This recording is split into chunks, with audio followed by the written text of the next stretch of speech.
Think your metabolism slowly quit on you? Maybe, but before you blame your age or your thyroid or your genetics, you may want to blame your hormones because estrogen and testosterone don't just affect your sex drive, they literally tell your body where to store fat, how much muscle to keep, and how many calories you burn every day. Here is the crazy part. Two people can eat the exact same diet, do the exact same workout, yet get completely different results because their hormones are sending different instructions. Let's break down the science.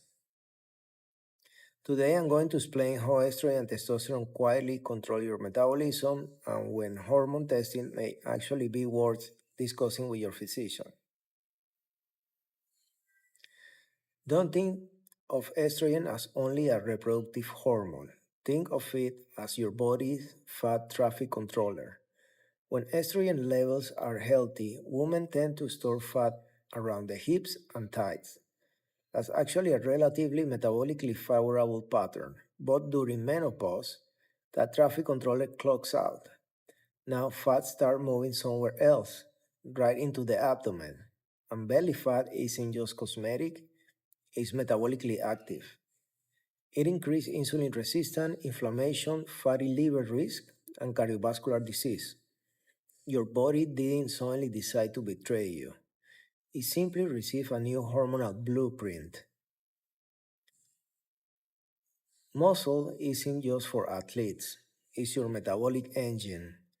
Every pound of muscle helps your body use glucose more efficiently and keeps your resting metabolism healthier. As estrogen declines, women naturally lose muscle faster. Men experience something similar when testosterone gradually falls with age. Less muscle means fewer calories burned, even while sitting on the couch watching Netflix pretending you will exercise tomorrow.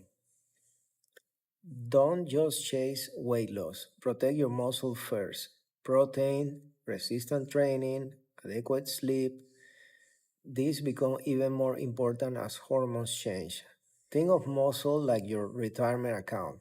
The earlier you invest, the more you will have later. Waiting until after significant muscle loss makes rebuilding much harder. Here is one of the biggest myths online. People hear testosterone and immediately think gym bros. Wrong. Women produce testosterone too, just in much smaller amounts. It helps support muscle, energy motivation, bone health, and libido. Men naturally have much higher levels, but testosterone gradually declines with age. If levels become truly low, it may contribute to reduced muscle mass, lower energy, decreased strength, and change in body composition. That doesn't mean everybody needs testosterone therapy, it means hormones are one piece of a much larger metabolic picture. The internet thinks testosterone is basically spinach from Popeyes. Injected, instant six pack. Real medicine is unfortunately much less exciting. Here is where social media gets people into trouble. Every symptom becomes my hormones are broken. Not necessarily. Poor sleep, stress, ultra processed foods, physical inactivity, certain medications, insulin resistance. These can produce many of the same symptoms. Hormones matter, but they are rarely the entire story. Medicine is detective work, not guessing. Not everyone needs extensive hormone testing, but it's reasonable to discuss it with your physician if you are experiencing symptoms like unexplained change in body composition, persistent fatigue, reduced muscle despite regular exercise, low libido, menstrual changes, hot flashes, or menopausal symptoms that affect your quality of life. Hormone testing works best when guided by symptoms, not by social media trends or influencer marketing. The goal isn't finding a perfect number, is understanding the whole clinical picture.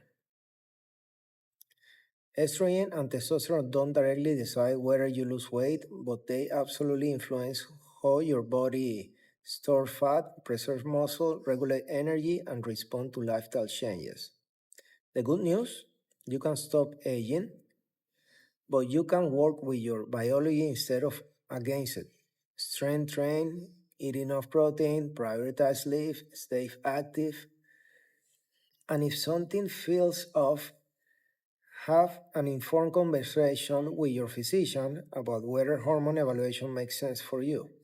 Because better metabolism isn't about chasing hormone hacks, it's about understanding the signal your body is already sending. If this video helped you understand your metabolism a little better, subscribe to TechSunMD. Every week we separate medical facts from internet fiction using real science, not fear, hype, or miracle cures. And let me know in the comments what is the biggest hormone myth you have here online. Thanks for watching.